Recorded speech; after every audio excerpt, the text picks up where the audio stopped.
Ce n'est un secret pour personne, dans nos sociétés occidentales, le progrès et la science tentent de remplacer les vieilles croyances qui sont aujourd'hui moquées et reléguées au rang de folklore. Mais peuvent-ils répondre aux besoins d'absolu inhérents à chaque être humain et étancher notre soif de bonheur ? À travers son expérience, Sonia Mabrouk nous explique tout d'abord que le sacré n'est pas nécessairement le religieux. Un drapeau, un monument chargé d'histoire, un lieu en pleine nature peuvent nous toucher et faire ressentir la transcendance qui dépasse de beaucoup l'objet de notre contemplation.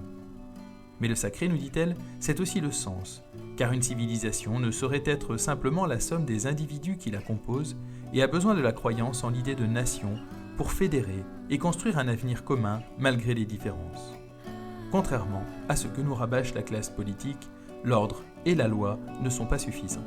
Il ne faut cependant pas non plus tomber dans l'angélisme et oublier que le sacré peut être instrumentalisé par les religions.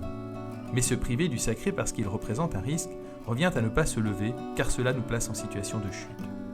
Une analyse altruiste et courageuse qui pose un regard intègre sur l'état de la société occidentale contemporaine et pointe du doigt ses contradictions idéologiques à l'origine de la crise identitaire qu'elle traverse.